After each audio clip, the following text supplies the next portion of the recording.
Mateo 5:20 Fanoarana ny amin'ny Virjina 10. Mateo 5:20 andininy voalohany hatramin'ny 7:10.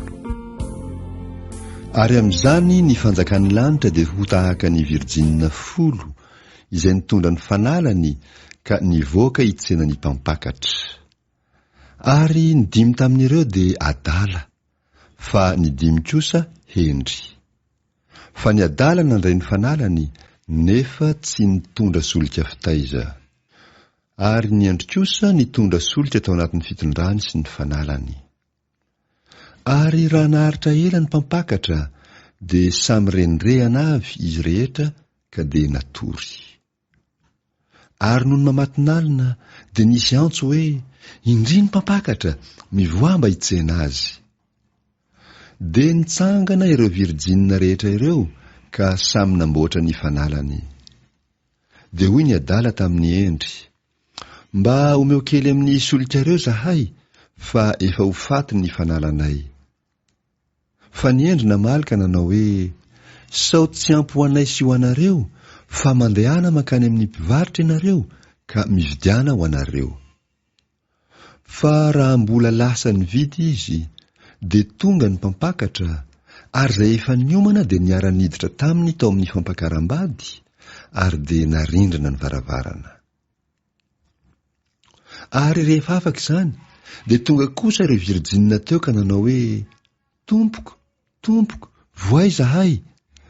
Fa izy namaly hoe, lazaiko aminareo marina tokoa, tsy fantatro ianareo. Koa amin'izany miambeny ianareo, fa tsy fantatrareo na ny andro na ny ora. Fanoarana ny amin'ny talenta. Mateo 5:20 andininy 4:10 hatramin'ny 7:30.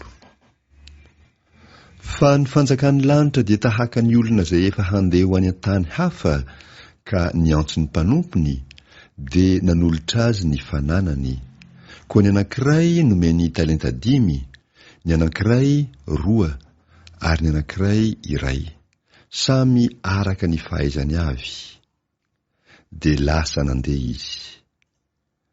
Ary niaraka tamin'izay dia lasa ilay nandray ny talenta 5 ka nataony varotra izany. Ary nahazo tombony talenta 5 koa izy. Ary toy izany koa, ilay nandray ny 2 dia nahazo 2 ho tombony. Fa ilay nandray ny 1 kosa dia lasa nihady ny tany ka nandevina ny volan'ny tompony. Ary noho ny ela dia tonga ny tompon'ireo mpanompo ireo ka nampilaza azy ny amin'ny volany. Ary noho ny nanatona ilay nandray ny talenta 5 dia nitondra talenta 5 koa izy ka nanao hoe, Tompoko, talenta 5 no natolotra ho ahy, indro nahazo tombony talenta 5 koa aho. Hoy ny tompony taminy, tsara zany, ry mpanompo tsara sady mahatoky, nahatoky tamin'ny kely ianao, dia ho tendreko ho mpanapaka ny be. Midira amin'ny fifalian'ny tomponao. Ary no nanatona koa ilay nandray ny talenta 2, dia hoy izy, Tompoko, talenta 2 no natolotra ho ahy, indro nahazo tombony talenta 2 koa aho. Hoy ny tompony taminy, tsara zany, ry mpanompo tsara sady mahatoky, nahatoky tamin'ny kely ianao, dia ho tendreko ho mpanapaka ny be. Midira amin'ny fifalian'ny tomponao. Fa noho ny nanatona kosa ilay nandray ny talenta 1, dia nilaza hoe, Tompoko, fantatro fa olona mila voatsiary ianao, mijinja eny amin'izay tsy namafazanao, ary manangona eny amin'izay tsy nanahafanao. Dia natahotra ka lasa nandevina ny talentanao tao anatin'ny tany. Indry, lasanao ny ianao. Ary ny tompony namalaka nanao taminy hoe, ry mpanompo ratsy sady malaina, efa fantatrao fa mijinja eny amin'izay tsy namafazako aho, ary manangona eny amin'izay tsy nanahafako, koa tokony ho nampanana ny volako tamin'ny mpanana vola ianao, ka raha tonga aho, dia ho nandray ny ahy mba njanany. Koa alao aminy ny talenta, dia omeo ilay manana ny talenta 10.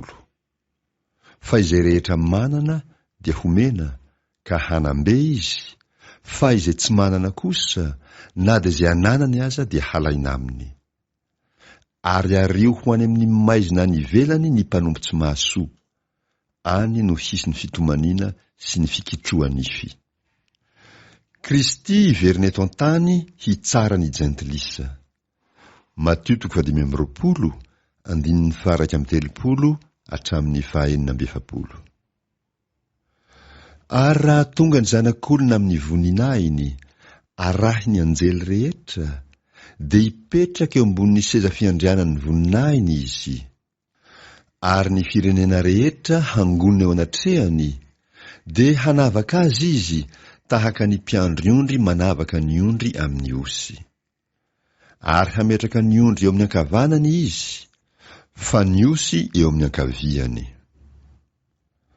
Ary amin'izany ny mpanjaka dia ilaza amin'izay eo amin'ny ankavanany hoe: avy ianareo izay notahiany raiko, mandovà ny fanjakana izay voavoatra ho anareo hatr'izay nanorenana izao tontolo izao. Fa anona aho dia nomenareo hanina, nangetaeta aho dia nampisotroinareo, nivahiny aho dia nampiantrano inareo, tsy nanan-kitafy aho dia notafianareo, narary aho dia notsaboinareo, tao an-tranomaizina aho dia novanginareo. Ary dia hamaly azy ny marina ka hanao hoe: Tompoko, oviana no hitanay noana ianao ka nomenay hanina, na nangetaeta ka nampisotroinay? Ary oviana no hitanay ny vahiny ianao ka nampiantranoinay, na tsy nanan-kitafy ka notafianay? Ary oviana no hitanay narary ianao, na tao an-tranomaizina ka novanginay? Dia hamaly ny mpanjaka ka hanao aminy hoe: lazaiko aminareo marina tokoa, araka izay efa nataonareo tamin'ny anankiray amin'ny reto rahalahy kely indrindra reto no nataonareo tamiko. Ary dia ilaza indray amin'izay eo amin'ny ankaviany kosa izy hoe: miala amiko ianareo izay voaozona ho any amin'ny afo maharitra mandrakizay, izay voavoatra ho an'ny devoly sy ny anjeliny. Fa anona aho fa tsy mba nomenareo hanina, nangetaeta aho fa tsy mba nampisotroinareo, nivahiny aho fa tsy mba nampiantranoinareo, tsy nanan-kitafy aho fa tsy mba notafianareo, narary sy tao an-tranomaizina aho fa tsy mba novanginareo. Ary dia hamaly kosa ireo hoe: Tompoko, oviana no hitanay noana ianao, na nangetaeta, na nivahiny, na tsy nanan-kitafy, na narary, na tao an-tranomaizina ka tsy mba nanompo anao zahay?